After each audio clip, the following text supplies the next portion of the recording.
Hi everyone, welcome back to Sunday Scaries at Grandma's. My name is Erica Gambatis. Hi, my name is Sharon Gambatis, and I'm Erica's grandmother. Thank you to everyone for joining us again this week. This week we wanted to talk about drug abuse in America and the history of drug use. So to get started, Mimi, how do you think that drug use or like drug abuse has changed in like today's world compared to maybe when you were my age? Well, when I was your age, what was the big thing? Cigarettes. Yeah. Wait, Everybody so when smoked. you were my age, what was the decade? Was that the Don't go there. It was the 60s, right? Yeah, Yeah. I mean, everybody smoked. Well, I mean, yeah, the 60s was huge too for like acid and Yes, everything. yes, it's true. Did you ever do acid? No, are you kidding Okay. me?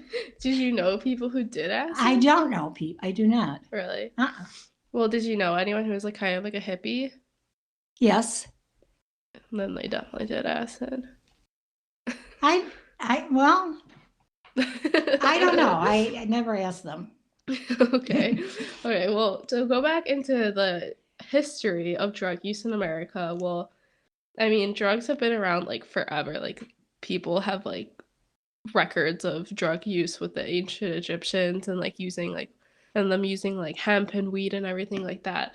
But just to focus on America, because to go into like the world history of drug use, I think that would be like way too extensive. So with the history in America, so we go all the way back to the Puritan era, which is obviously when America started. So like the British colonizers came over. Well, I guess America is like what we call it today started. Like people were here before that, but so when the British colonizers came over, nicotine was a big thing still, and nicotine actually played like a big role with like wanting to increase slave trade because they wanted to basically bring over more slaves to grow more nicotine because that was like a huge business in America. So that kind of has like a dark root to it in America. And then also obviously alcohol was really huge in America. Um, and what I find interesting about like the alcohol abuse is back then, like water was kind of considered to be associated with like disease because it wasn't like purified like how it is today. Yeah. So people would like pour rum into their water to like kill germs. So like everyone was drinking alcohol and like people would drink rum with like every meal. Like it was like literally like water as of Who are these today. people? Like the Puritans, Oh, like the settlers oh, who this. came. Where did So they get the rum like the from? 18th century. Would they? Okay, well, so this is interesting too. So like to make rum, you need molasses, and then like during the American Revolution, um, like Great Britain, they cut off molasses to America, so you couldn't make rum. So then Americans started making whiskey. And like to drink whiskey was considered to be patriotic because you weren't drinking like rum, which was like associated with like Great Britain and like British. So then to drink whiskey was considered patriotic because it was like American made alcohol. I didn't know that at all. Excuse me, at all. Yeah, so like that's so alcohol was just like so big. Like there wasn't like any getting rid of it. Everyone drank it with like everything. Not a lot of people drank water. So that was like the drink like was like whiskey like during the 18th century and like the American Revolution. And studies show that people of that time drink 3 times more than we do today. So Really? yeah, so like drunken like public drunkenness was like normal, things like that. Everyone was probably just drunk. Drunk all the day. And like there wasn't really any like studies like saying that it was unhealthy at all. Um Yeah, or things right. like that. I think there was like one doctor who like said like this isn't great for your health and everyone's like shut up, like we don't care.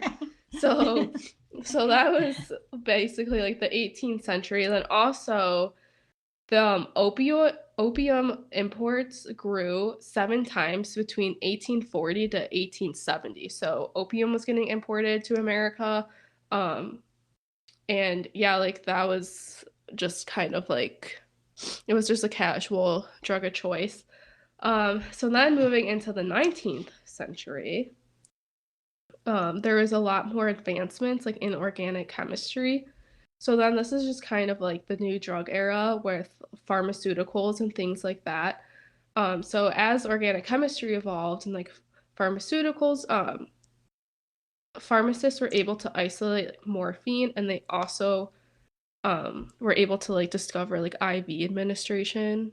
In the So 19th century. Yeah. Okay. yeah, so in the 19th 19th century. century. Um so like around that time, because I mean I know with opium and heroin, like it has to be administered like straight to your bloodstream because it's like really sensitive to first pass metabolism. So like if you eat it, it doesn't have the same effect. So like IV administration with it is like a huge development. And I mean obviously IV administration with any drug is like a huge development because it gets like past first pass metabolism like in your stomach. It goes like straight to your Okay. bloodstream. So it has like a lot better bioavailability. So that's a huge like development in the 19th century that also can like lead to people abusing drugs, which is what happens like today where people will like be prescribed drugs that they're supposed to take orally, but then they'll administer it with a IV I don't to even know abuse it. how they would do that. I mean, just get a vein and keep doing the heroin. It's But I mean like awful. with heroin it's like you have to like melt it and then you inject it. So Yeah, and a like spoon. I saw it on TV, but yeah. But anyways, like okay. IV administration is like a huge like discovery. So like that was around the 19th century and the new drug era. And then also cocaine and heroin were prescribed and available over the counter during this time. And cocaine is like um it's like it has anesthetic properties, so like it was used a lot in like surgeries and things like that. But you could get cocaine and heroin over the counter. Like people really had no idea like how we do today what exactly it was doing. Like people would give it to their children and things like that. Like like a lot of like college kids would use cocaine for like energy, like things like that, because you could buy it over the counter. Um, Wow. What 19 what? Oh, it would that be was in the like 1800s. So that was in the okay. 19th century. So then around in the 1880s, like people were becoming like noticeably dependent on drugs, and basically people were like, okay, well, now we kind of have to do something about this. So in 1906, a law passed and it basically said that everything had to be labeled, but it didn't regulate these drugs. So in the past, like people would could buy heroin or cocaine over the counter and it would just be in like a box with no labels. Like it wouldn't say what was inside of it. It would just be like heroin. Like Oh, but like now like medicine, or you can buy like cough syrup. Like I think there was like a famous like cough syrup or something and it had like morphine and a bunch of things in it, but like you didn't know it just was labeled as like cough syrup. So in 1906, everything had to be labeled, but it didn't put any actual like regulation on these drugs. So then in 1914, there was tighter controls on the like medicinal use of opioids and cocaine, and recreational use was illegal. So in 1914, that's when opioids and cocaine became illegal for recreational use, but like it could still be prescribed medicinally. And then in 1919, the Supreme Court ruled that addiction was not a disease and that doctors could no longer prescribe morphine to help with these addictions. So basically, because the Supreme Court said that addiction isn't a disease, then it kind of didn't give, I guess, doctors like a reasonable excuse to prescribe medicine to help with addiction because it wasn't considered a disease, if that makes sense. yes, it does. So, you know how, like, nowadays, if you're addicted to opioids, like, a lot of people will be prescribed, like, methadone or buprenorphine to, like, wean them off of opioids. So, like, this, like, made it basically, like, not allowed in 1919 because they didn't consider addiction to be a disease, according to the Supreme Court.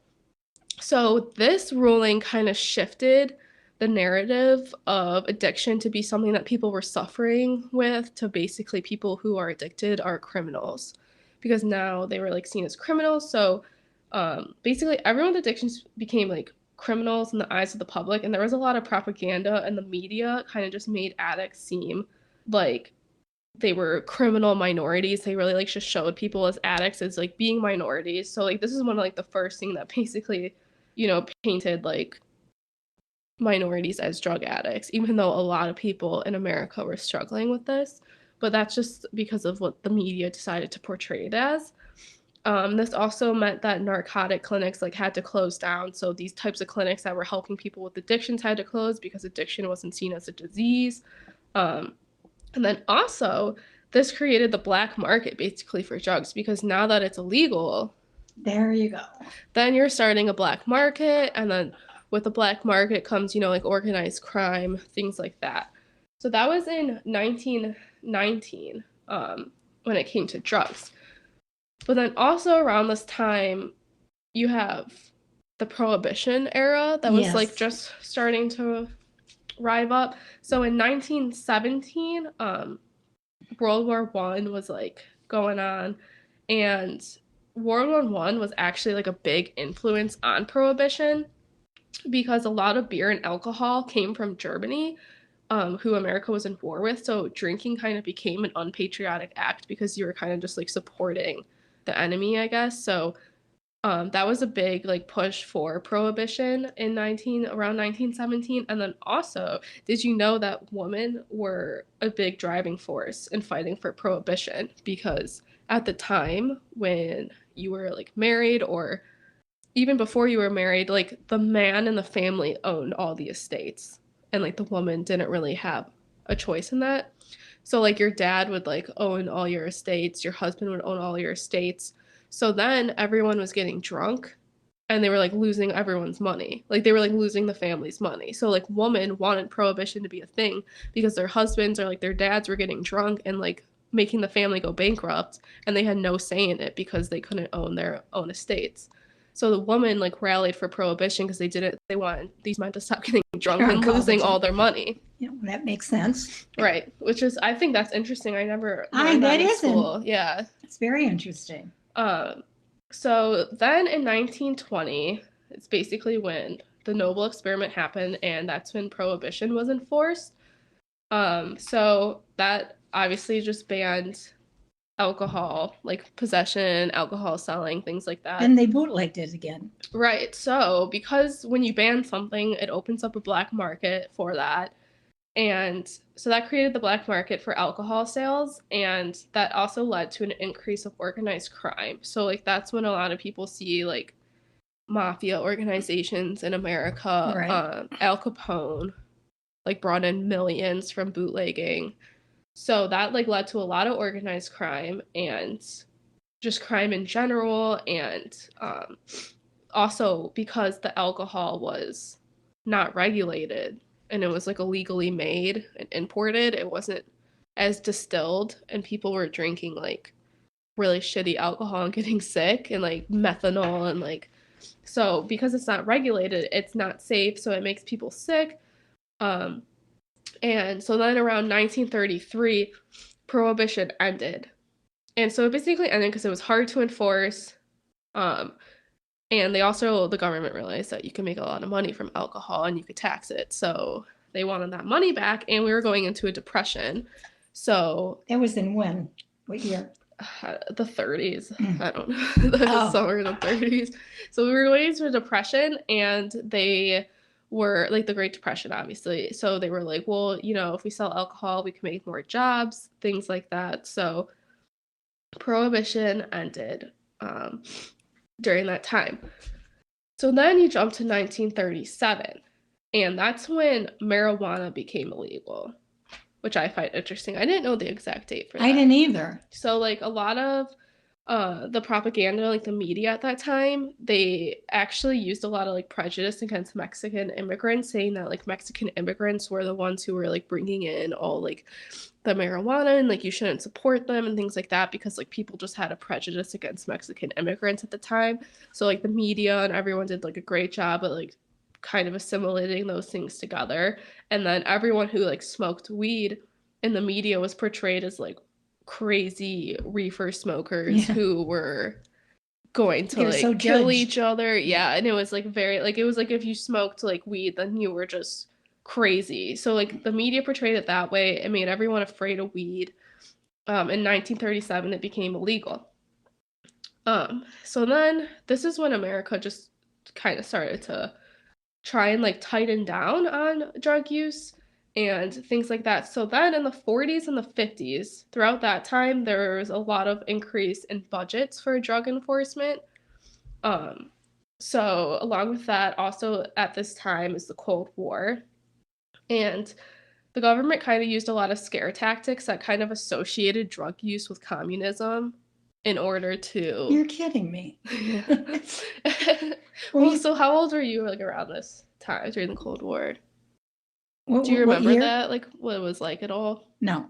Okay, well, so during this time, basically, they were like just using scare tactics and stuff, like being like, everyone was afraid of communism. That was like the huge threat. So associating drug use with communism basically made everyone afraid of drug use, and then also just like tightened down and gave more excuse to like tighten laws down on drug use. So yeah, so then in 1951, that is when mandatory sentences for weed and narcotics came about. So like, a mandatory sentence is if you're caught with like 5 grams. Well, for example, like in the 80s, like a mandatory sentence for crack was like if you're caught with 5 grams of crack, then you're sentenced to 5 years in prison, I think. Yeah, so that's what a mandatory sentence is. It's like a set amount of time that you have to serve, no matter what the circumstances are for that crime. And then in 1956, there was increased sentences, and then also there was the death penalty was implemented for the sale of heroin to minors. So basically, just in like the 50s, you see just law reform around drug use and possession and the market for it. So then you have the post-war era in the 1950s, and that's when there was a high cigarette and tobacco use, which is kind of what you were saying, right? So like that's what you probably remember. Everyone was smoking cigarettes and drinking a lot too. Like that was just kind of like the. No, well, not the people I knew, but Really. Well, it seemed like a thing about the upper middle class post-war was just a lot of drinking and like cocktail hours and things like that. not for me. No cocktail. Now I have my cocktails. That and then also just like tobacco use, I think it was like portrayed in movies a lot, like cigarettes and everything, and it was like romanticized and just like the advertisements about it, like obviously the health warnings weren't there yet for cigarette use at that time, and basically there would be like commercials like saying, oh, well, this brand of cigarettes is like smoother and it's like better on your throat and like it won't cause as much like damage. So people are like, oh, okay, like I'll just smoke that. So that's when like cigarette use was like super high.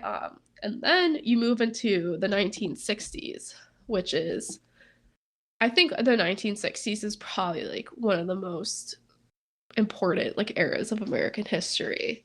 I mean, that's, I think, what we spent the most time like in school learning about was the 60s. What'd you learn in school? I mean, basically just how it was.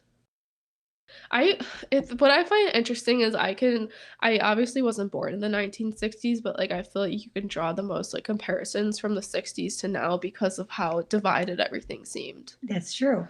Like I think that when I think of like the 60s, from what I've learned, is that it just seems like the entire country was like very divided on where they stood with everything, and then it was kind of like an era of like rebellion and things like that, and it also I think was like an era of like the younger generation rebelling, the hippies, right, which is what I kind of see now. Like I feel like the generation that I'm kind of in, or even like younger than me, is kind of like trying to like rebel against the standards that have been set from like the previous decades.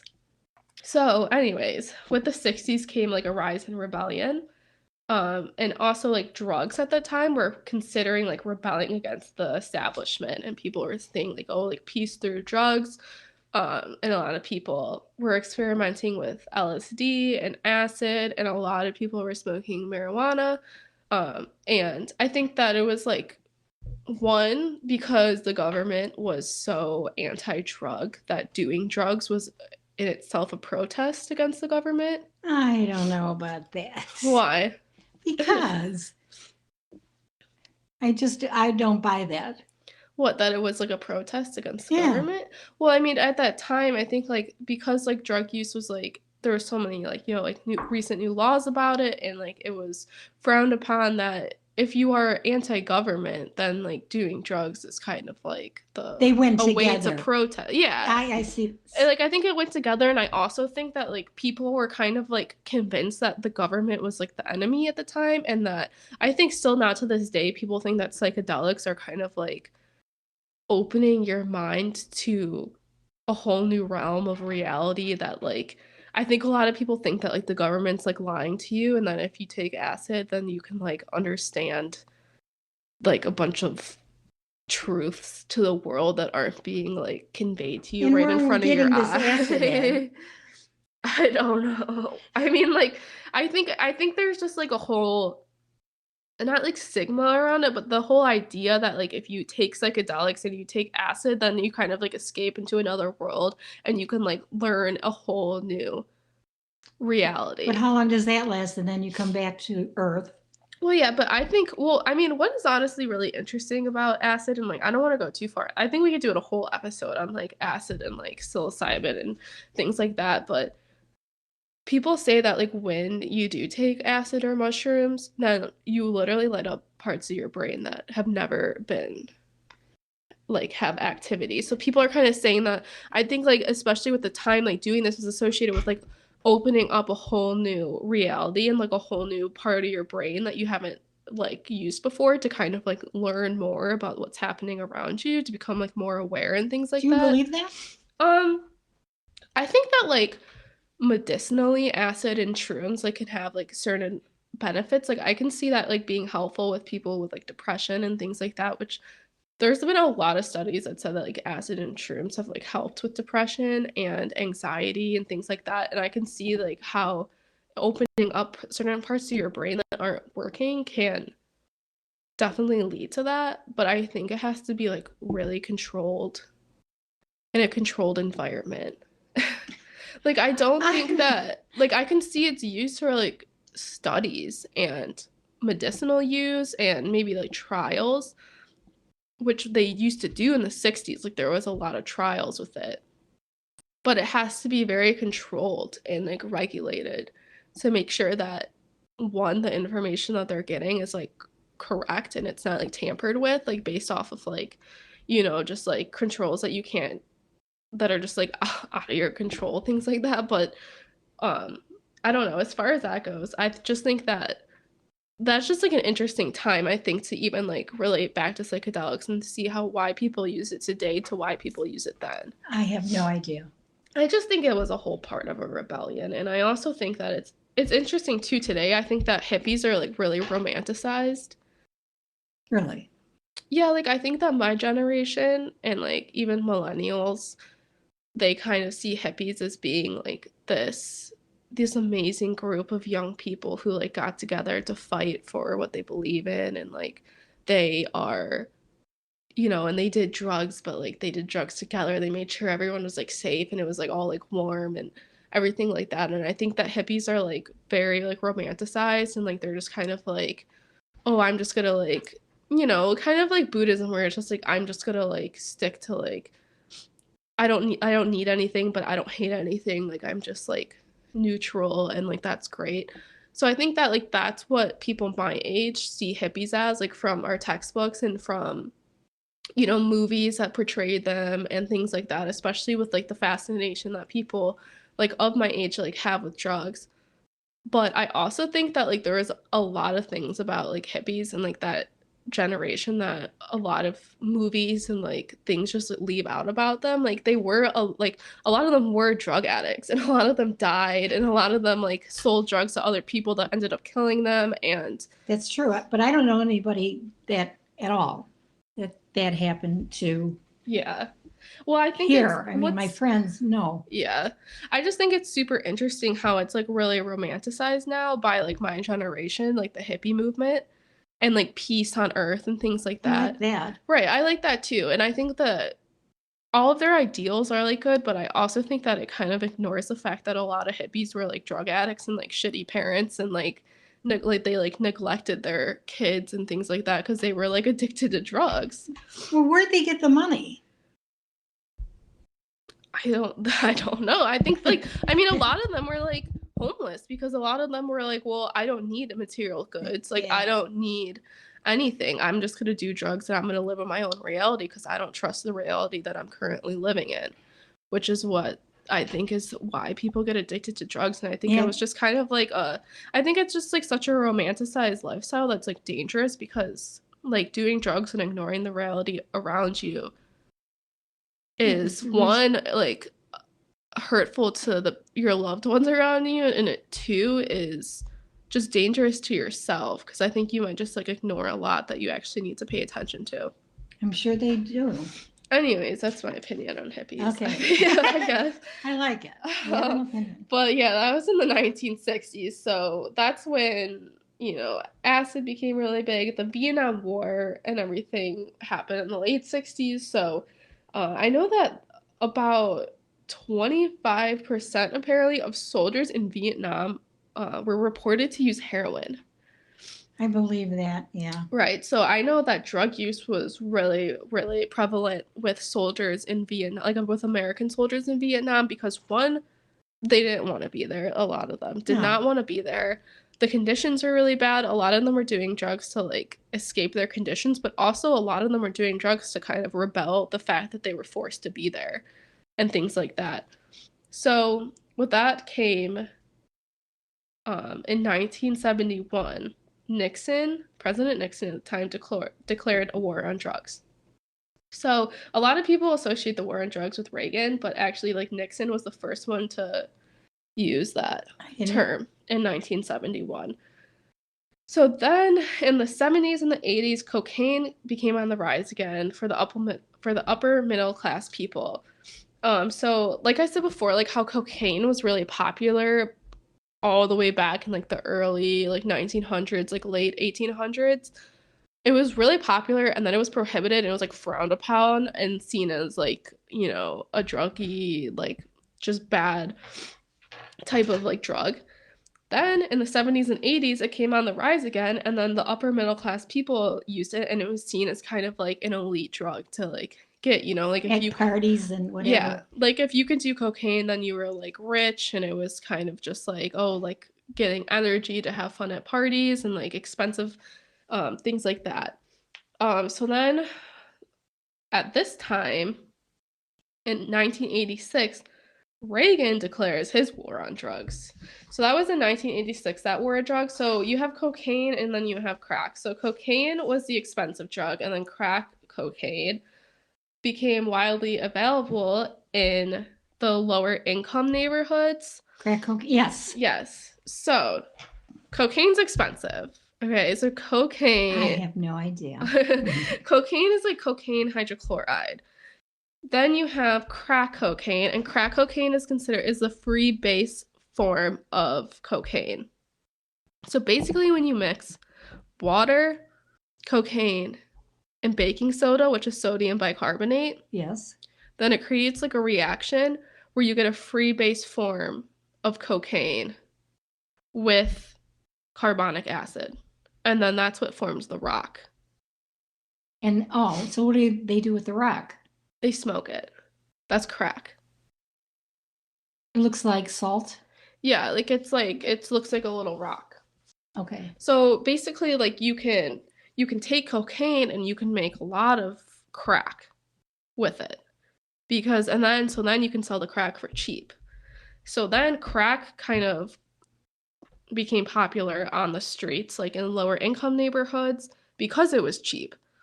And some people think that the CIA planted crack in these neighborhoods for this whole reasoning that I'm about to go into. Well, let me hear what you have to say. Kind of believe. Okay, so anyways, so because crack was cheap and it was in lower income neighborhoods, and then you have cocaine, which is like with, the rich people, and like they seem like controlled and they have a lot of money so they can do what they want. So then the media started to advertise crack as being more addictive and dangerous, and then there was harsher laws against crack than cocaine. Did not know that. Really? That's like a huge thing with kind of like racial disparities and things like that. I'm just like, what do I want to say? I'm living in a different kind of world than these people, for Yeah. sure. Well, so I mean, but that's why like I want to talk about it because I feel like it's important for everyone to like know this because I think it like really sheds a light onto Yeah, it's American very history. interesting. So basically, okay, so you have cocaine and then you have crack. So crack was like widely popular in these lower income neighborhoods. Crack was for like the richer people. So then with the Anti-Drug Abuse Act in 1986 with Reagan put in place, there was a 5-year mandatory minimum for possession of 5 grams of crack cocaine. Okay, so if you are caught with 5 grams of crack cocaine, then you have to serve 5 years in prison. Now, that same like sentence of 5 years, you have to have 500 grams of cocaine to serve 5 years. I don't know how much would that be? A lot?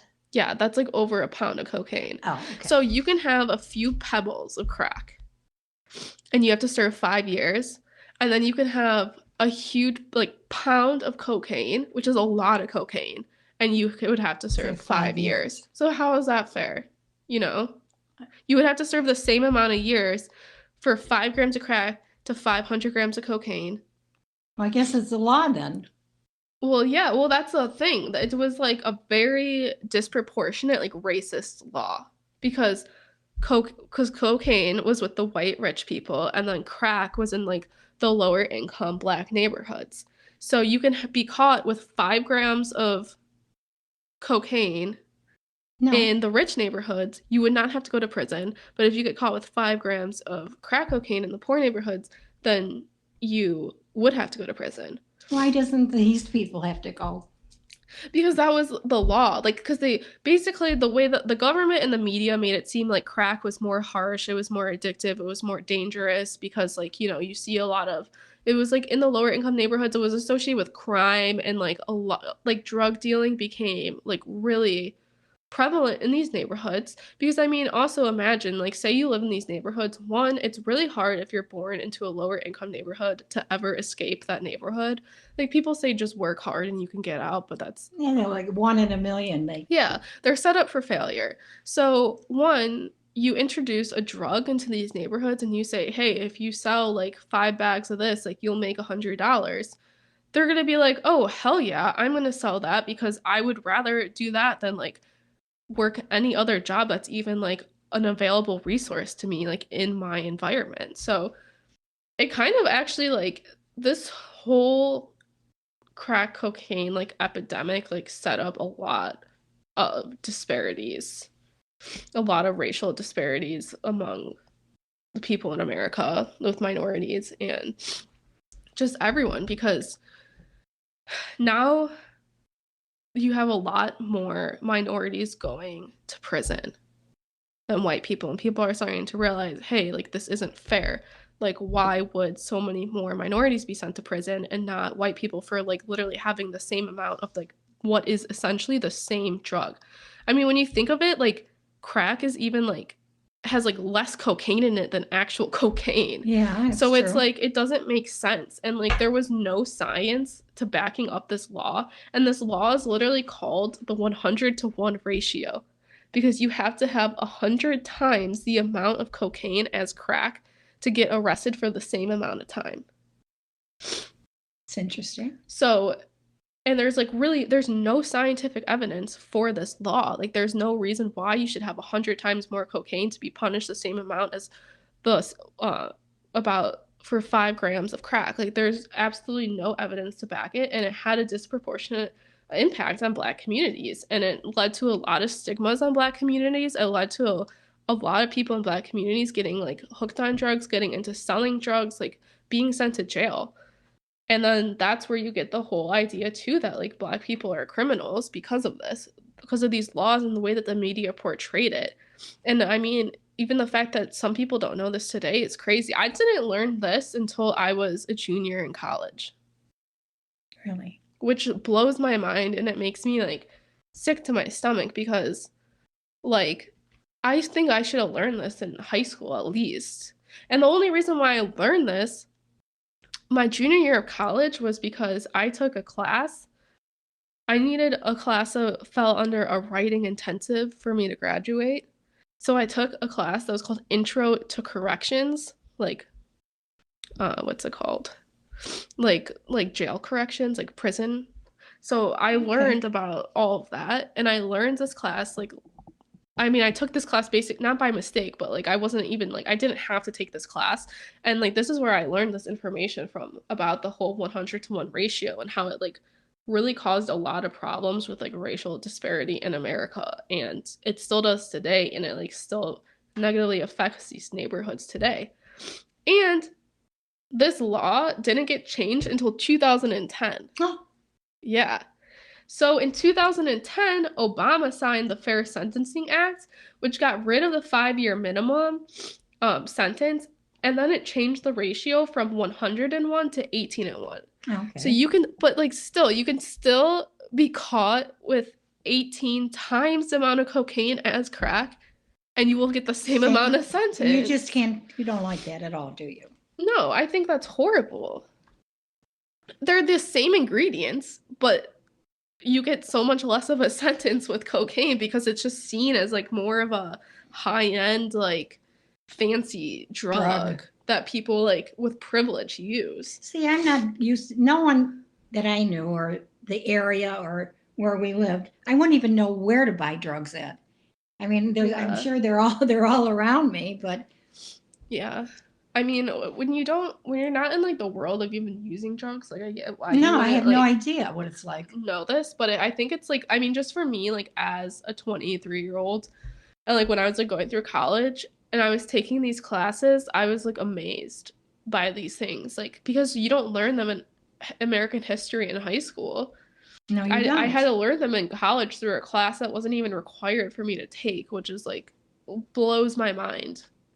But that is like the whole war on drugs thing and just all of that like is just it blows my mind to me about how like even the lasting effects today that still happen because of it.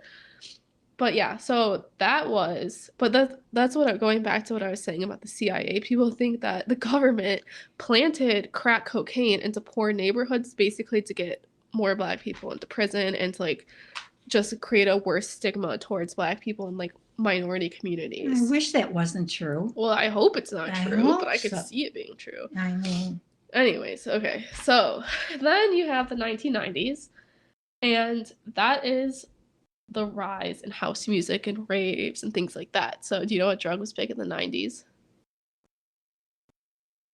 probably marijuana. I mean, Well, I have no idea because I wasn't around it. okay, well, marijuana was big in the 90s too, but also that's when ecstasy hit the scene. Oh, So like MDMA. how about Quaaludes? Now that. I don't know. I don't know about Quaaludes. Literally, the only thing I know about Quaaludes is from Jordan Belfort with from Wolf of Wall Street. That's the only thing I know about Quaaludes. But I'll have to look into that. There's a lot of drugs name. Well, number one, now you have to go to doctors. They won't give you any. Well, good. Yeah, that is good. But yeah, I'm And gonna then- get into that too with the Oh, whole okay. doctors and things too in a little bit. But anyway, so in the beginning of the 1990s, that's like the rise of house music. So that's when ecstasy hit the scene. And then ecstasy didn't become illegal until 1985. So in the 90s, like ecstasy was like not seen as a bad thing at all. What is ecstasy? It's MDMA. It's kind of like it's just like it's like a stimulant, and it just makes you like more Is it a pill? energetic.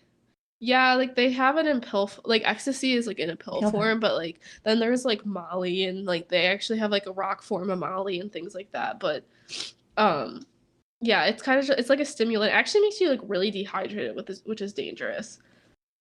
So be careful with that, I guess. Don't worry, I will. Okay, so then also methamphetamines kind of hit the market in the 90s, and that was relatively new in the 90s. And the amount of methamphetamine use doubled in high schoolers between 1990 and 1996, which I didn't know that meth was kind of that late to the scene. So then you get into the late 90s, and this is when I think that everything started going downhill. Really? Yeah, do you know why? No. So in the late 90s, like in 1999, doctors became doctors began really increasing the amount of opioid prescriptions that they gave out to patients. So during this time, like big pharmaceutical companies really they really push doctors to be like, no, opioids are great. They are the only thing that's going to relieve pain, which is true. Like opioids are really one of the only drugs that are going to like really relieve pain. Like ibuprofen doesn't really work as much. Like you get used to it, like you build up a tolerance. Opioids are really like the only drug that like really help with relieving pain. So doctors kind of saw it as like a miracle drug, and like they didn't really pay attention to history where people were like getting hooked on heroin and things, and like so doctors like saw opioids like methadone and oxycodone, hydrocodone, and they were like, wow, this stuff really works. It's great. Big Pharma really pushed it on doctors. They told doctors that it wasn't addictive, like we know how it is today. And I also know that a lot of like big pharma companies kind of really push it on doctors by being like, oh, well, if you prescribe like X amount of drugs, like in this time period, we'll give you this amount for free. Yeah. So then doctors are like encouraged to overprescribe opioids. Well, that doesn't happen anymore. Well, good. Well, it's a good thing because this kind of really led to the opioid epidemic that we see today, and that's in all the news all the time today. So this led to abuse of prescribed and illicit opioids. That was the first wave, was in 1999. Just a lot more people abusing it because, say you get a surgery and you become addicted to like Oxy or something so you get a surgery, you get prescribed Oxy, you're like, wow, this really helps with my pain. You take your last pill and then you start to crave it. And you're like, why am I craving this? And then you were like, well, a doctor prescribed it to me. It must be safe. So then you try and get like more and more of it. And then you become like very addicted to it. So that's kind of what led to the opioid epidemic. And then in the second wave in 2010, you get a rapid increase in opioid deaths involving heroin. So, you're getting prescribed like Oxy and hydrocodone and things like that. You run out of your prescription and you realize that you're still addicted to opioids. You try and get your hands on more. Maybe you get some more pills, but then you can't get any more pills. Heroin is really cheap. So then that's how people start getting involved in heroin. Oh my goodness. Because they need that high, What about fentanyl? Well, I'm going to get to that too. Oh, okay. Like right now. So basically, people are like getting their hands on heroin because they're like, they got addicted to these pills that were prescribed to them from doctors. They're trying to get their hands on as many pills as they can. Once they run out of that, or like they can't get their hands on, they don't have the amount of money for it anymore, then they're getting their hands on heroin because it's so cheap. So then the third wave, which is like considered in 2013, was a huge increase in overdoses from synthetic opioids like fentanyl. So fentanyl is a synthetic opioid. It's like extremely potent, and a lot more people were dying from this now, like in 2013 to today. Yeah. It's huge today. Yeah. Basically because, drug dealers and just drug carriers, everyone realized that because fentanyl is so potent that if you put it into your drugs, you'll get your customers hooked on it because, they want more because they want that high back. And then also, if you cut fentanyl into drugs, it makes it really potent, and then you don't have to use as many drugs. So like say you have cocaine and you want to make it like stronger.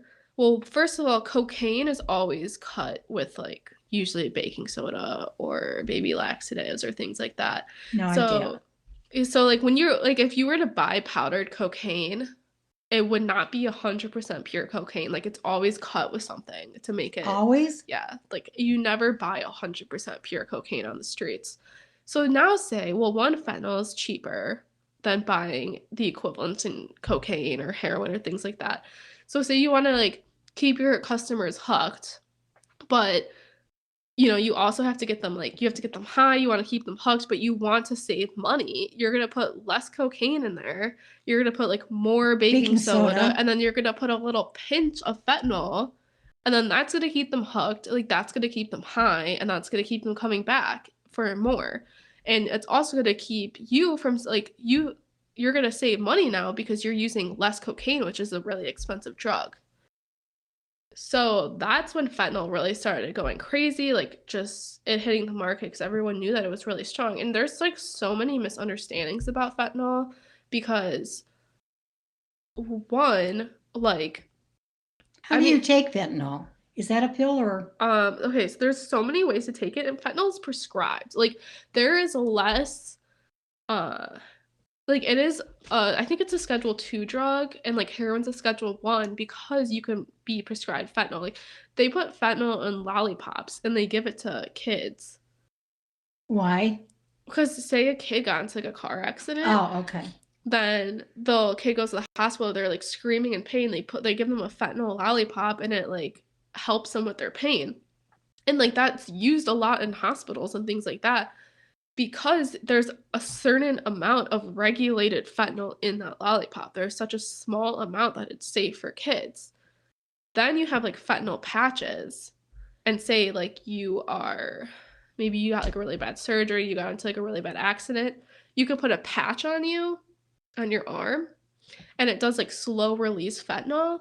So like it will release like a little bit of fentanyl every day for 10 days and then you put a new patch on after 10 days and it helps with pain relief and it's slow release fentanyl.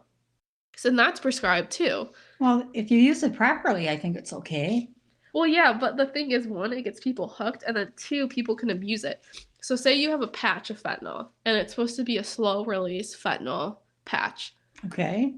People can take that patch, they can literally inject the fentanyl out of it, and then they can inject it into themselves, so it's no longer a slow release. So then that's how you abuse it.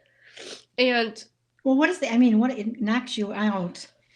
And is it like they know what they're doing when they're on it or? oh, no. I mean, you have to be like a scientist to know how much fentanyl you need for what your purpose is, you know? And I mean, that's the problem. Like, it's in everything now because people are, I mean, I know, like, with, everything that happened with the spring break this past year. Oh my God. Yeah, and everyone was like going crazy because these kids were dying of fentanyl in Fort Lauderdale. Right. And it was because it was in their cocaine. Okay, like cocaine is like the big drug with college kids, and people are just doing it so willy nilly because like they're like because they think it's safe. It has the same stigma that it did back then of it being like a high class drug. The whole Wall Street, like doing Oh, cocaine for yeah. energy. Like if you have money, you do cocaine to stay up to make more money, type of thing. Like that's a stigma around it. So now you have a bunch of kids in college and they want to be like Jordan Belfort and they want to be like on Wall Street and they're doing cocaine to like, stay energetic because they want to make money, blah, blah, blah, whatever the reason that they choose is.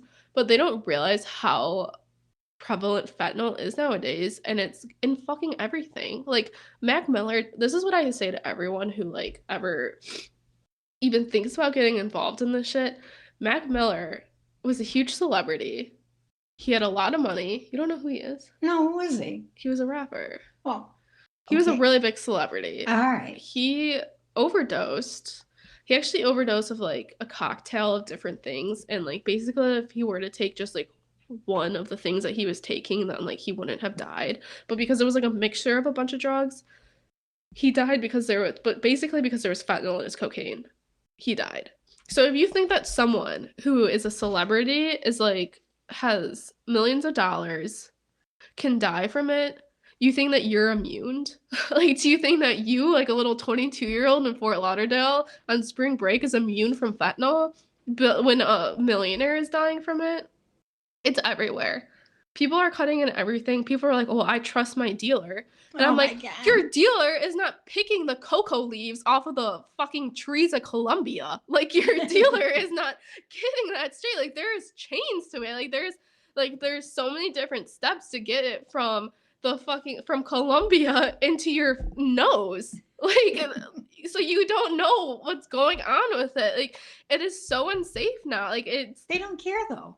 I know. Well, it's because, I mean, once you're addicted to something, you're addicted to it. And No, you I see mean, people dying around you, and I think you get to a point where you don't care if you're next, to be honest. well, But, well, anyways, didn't they have there's a drug that if they overdose that they can give yeah. them? What is Yeah, I that? wanted to talk, that's Narcan. So, Yeah. which I find, so it's really, really interesting. So basically, if nowadays people have like pharmaceutical companies have formulated drugs where you can mix Narcan into the drugs so that if you're abusing them, it will stop it from, like, you can't abuse them because Narcan basically like stops all opioid activity. So it stops you from overdoses. So this is what I wanted to get into. So like where Yeah. I work for a company that treats people with opioid addictions. So say you're addicted to opioids and so then you go to my company for help. You go into a program and we call it a medicated assisted treatment program. So that means that we'll prescribe buprenorphine to help you with like your withdrawal symptoms from opioids. And what buprenorphine is, it's a partial agonist opioid. So it's still an opioid, but it doesn't have like the same potency as heroin does or things like that, or even methadone. So it's like a partial agonist. So it helps people who are trying to get off heroin. It will help them with their withdrawal symptoms, but it won't get them high. So Right. like because they're still getting like some opioid in them. So like their withdrawal symptoms won't be bad, but like they aren't getting high. So that is like a type of treatment that's available for people who are addicted to opioids. So along with that, they also have to go to like counseling and group meetings and they have to get drug tested to make sure that, which is my job. I do the drug testing. So they have to get drug tested to make sure that, they aren't like relapsing and they're not mixing things, they're not abusing the Is that buprenorphine. mandatory that they have to do that? Yeah, if they want to be prescribed it, because we're still prescribing an opioid. So if they want to be prescribed it, they have to follow like a lot of rules in order to be prescribed it. So what was really interesting about buprenorphine is they made like the type that we made, it's buprenorphine naloxone. So it has two drugs in it. So buprenorphine, it's either like you could take it as a pill or you could take it as like a film under your tongue.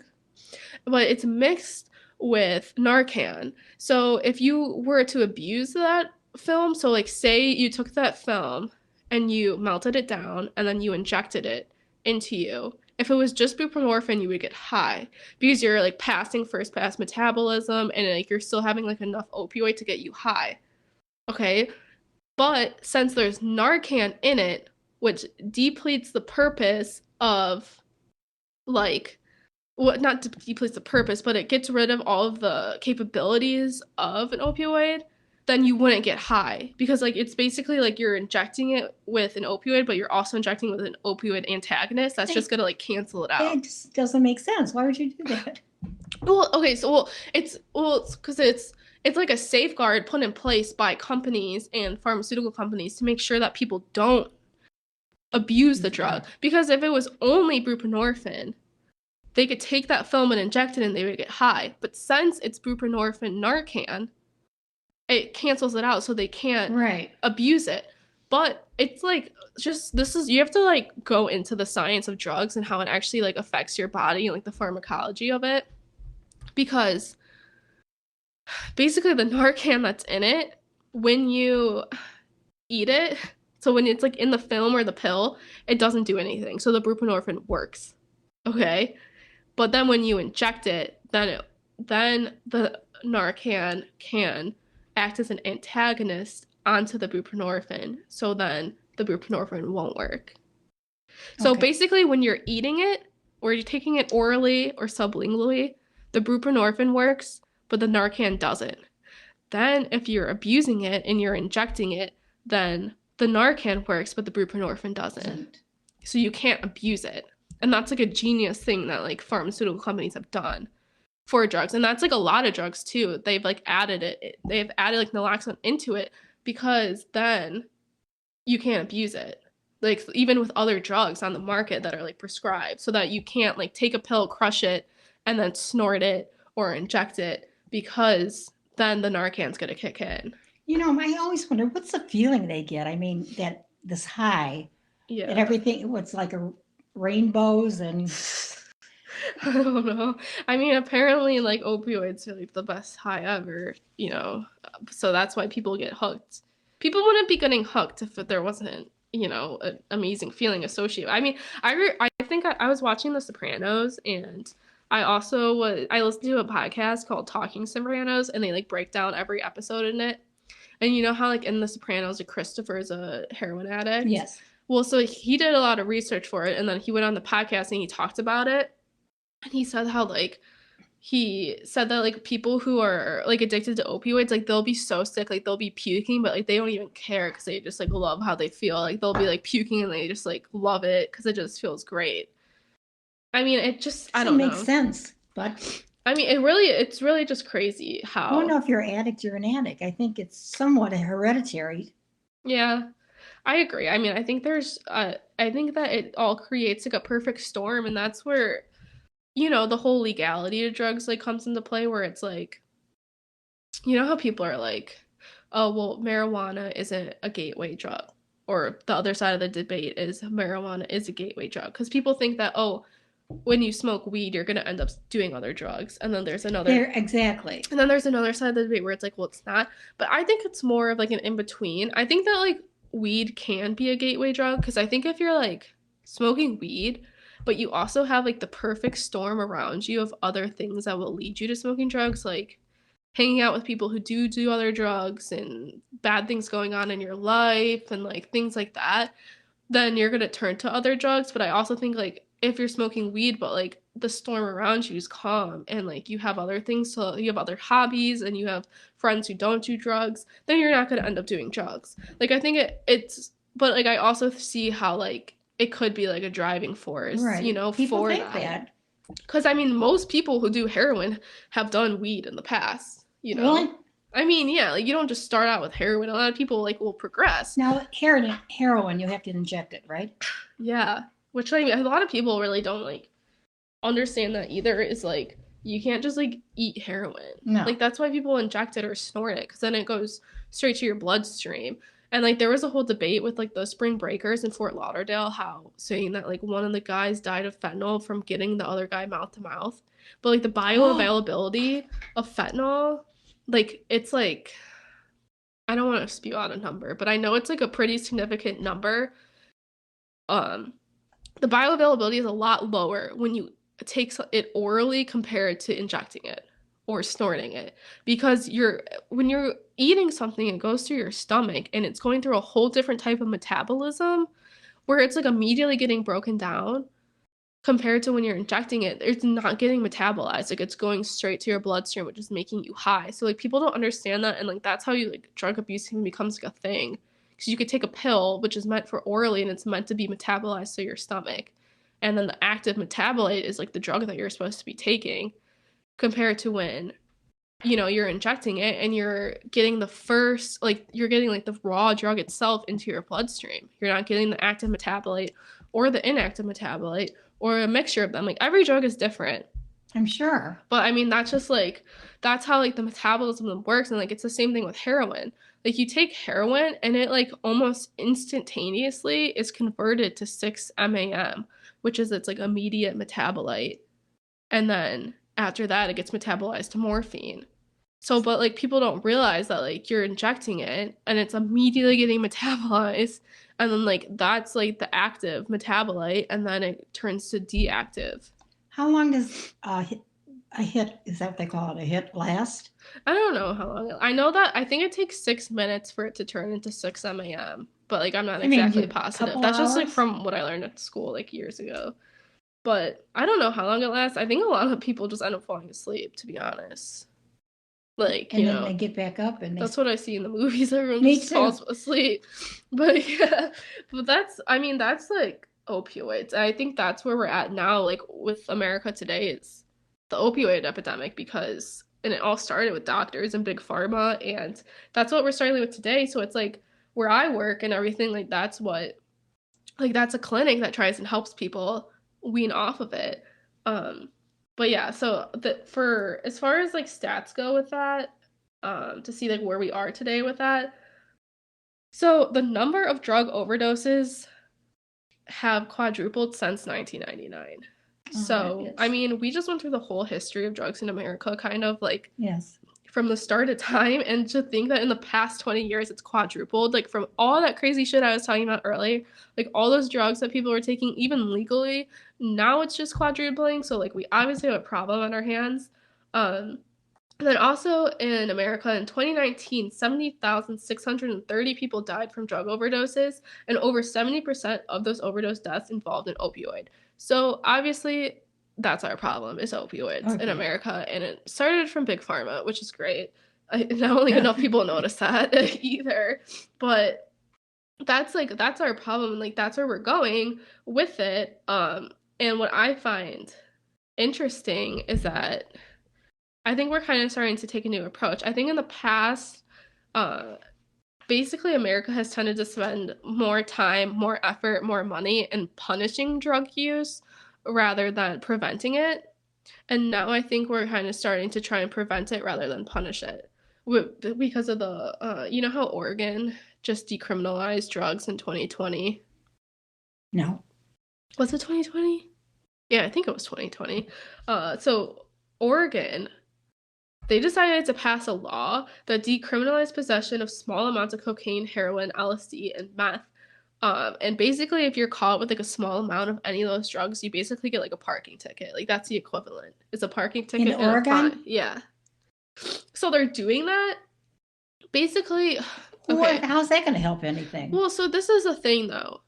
When people do drugs, do you think that people are doing drugs? Like, or do you think that people are maybe like debating on whether to do a drug because they're thinking of the consequences of going to prison? No. No, they're thinking of the consequences of hurting themselves, hurting the people around them, like ruining their life. They're not thinking, oh, I'm not going to shoot up this heroin because I might go to jail. Like, so do you think that like the whole criminal, like there's, like, I don't think that the criminality of it is any deterrent to drug use and abuse, because people aren't like thinking about the consequences as a form of law, a crime and punishment. They're thinking of the consequences as a form of ruining their life. So basically, what this law in decriminalizing drug use is basically saying, you know, we're not going to send you to jail if you're caught with these drugs, because what is that going to do? You know, Right. So it's not going to help you. do they send you to rehab? They don't send you anywhere, but like they're fining you, they give you a ticket, but it's basically in order so like, because most people who are drug addicts, if they get sent to prison for it, like they're Yeah. still getting drugs in prison, and then they Right. come out of prison and they're just doing the same Same thing. thing. It doesn't help them at all it does is put more people in prison, which puts us, the civilians, paying more of our tax money into the prison system to fund them. So I mean, if you're all against that and you're all against whatever blah blah, then wouldn't you want less people in prison for drug use? I mean, I don't think that criminal like law, I don't get how that is a deterrent to it. So I think that like what needs to be done, instead of putting more money into the prison systems and putting more money into us paying for people to be in prison for minor drug uses, we should put more money into rehab facilities. Yes, exactly. Rehab and prevention facilities and things like that, to deter it from even happening in the first place. And I think that taking a step towards decriminalization is like a big step in kind of, you know, leaning towards prevention instead of punishment. But yeah, I don't know. I think that that's really interesting. But I mean, of course, also, this is just for possessing small amounts. This is not for selling it. Because I do think that if you're selling it, you should be like, Penalized yeah, you more. should definitely be penalized criminally, because then you're like, you know, you're dipping your toes into like possible homicide or like harm of others. That's right. Oh yeah, like people will get sent to jail if they sell someone cocaine with fentanyl in it and they kill them. Then that's homicide. Like you're a murderer if you do that. So I definitely think that there's a point in punishing people for selling drugs, but this law in Oregon is just decriminalizing the possession of it, because, you know, I think that that needs to be focused more on prevention than punishment. I mean, and obviously I just went through the history of it for the past 200 years in America, and putting harsh laws on this doesn't do anything. It makes it worse. That's true. So, I mean, if you look back on it, I mean, I don't know, but yeah, so now today we have, you know, the opioid epidemic, and then I also think that nicotine has made its rounds again. You think it's back? Are you kidding me? Well, the cigarettes are like $8 a pack. The vapes. The vapes. I Yes. forgot. I mean, so I think it's actually kind of funny how I started out Yeah, my whole you're right. spiel nicotine in America. Now it's back because of vapes. And I think that it's the exact same thing that's happening in the past. These companies are advertising it as being safe. And it's like, it's a safe way to get off cigs. Kind of how opioids, it was a safe way to get off, like, it was a safe way to get rid of your pain. Now it's a safe way to get off cigs. People are thinking like, oh, it's electronic, it's vapor, it's safe. I don't think it's safe. I was addicted to vape for like 3 years. You Yeah. and You remember that. I used to smoke like a Juul, things like that. And then I quit because I started feeling like shit. And I was like, I don't want to do this. It's expensive. And you have a bunch of kids hooked on it. Like teenagers are hooked on this shit. And it's like 5% nicotine.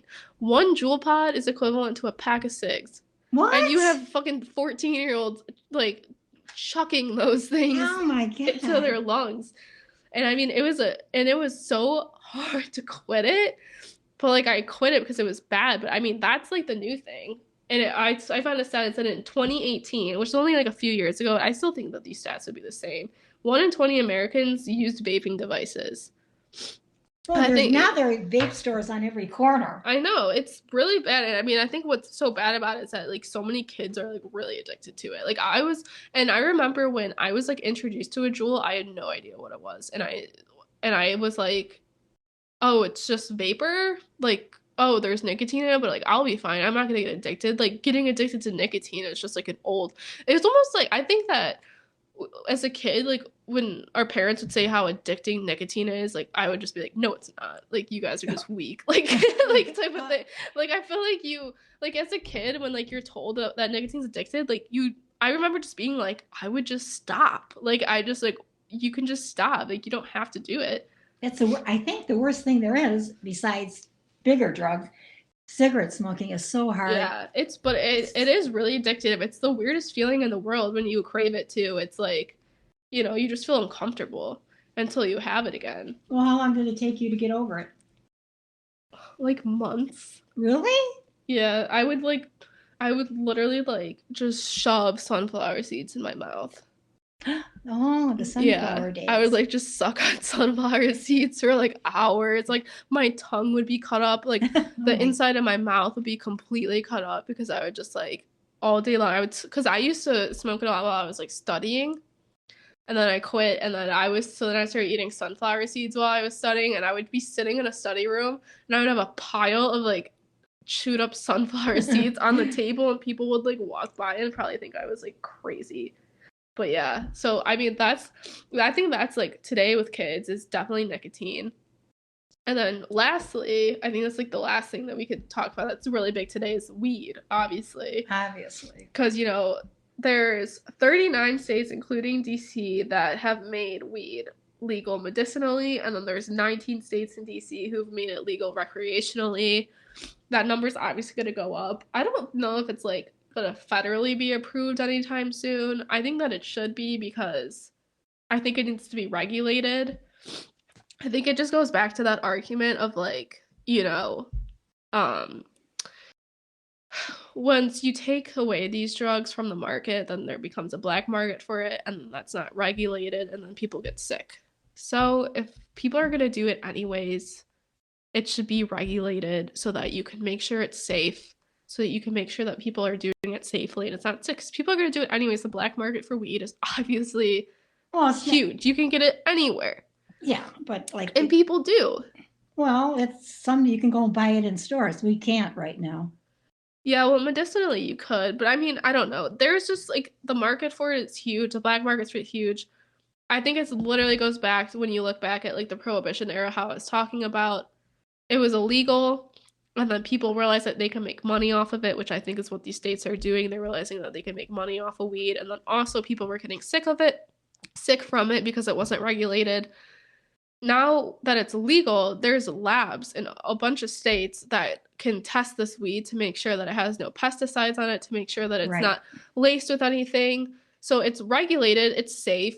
This way, you know how much THC you're giving inside your strain, because it's regulated and you're buying it from a dispensary that like went through a bunch of safeguards instead of a random drug dealer. So that's why I think it's important personally for it to be legalized recreationally. And it also is just like I think people should not be going to prison for like minor drug charges, especially with weed, because I don't see how that's fair. You know, they're not hurting anyone with weed. I do think like I can see how weed could be like a gateway drug and everything like that, but I think as far as like making sure that people don't get like hooked on something else, it should be regulated and it should be tested. Right, that's so true. Yeah, and also just how what I wanted to talk about like lastly really quickly. Yes. As far as weed goes, what I find really interesting is how much it's changed over the years. So now they say that there's from the time of 1995 to 2015 there has been a 212% increase in the amount of THC content in weed. So the THC, which is like the psychoactive like compound in weed, has increased. Its content has increased 212% in the past 20 years. Oh, that's lovely.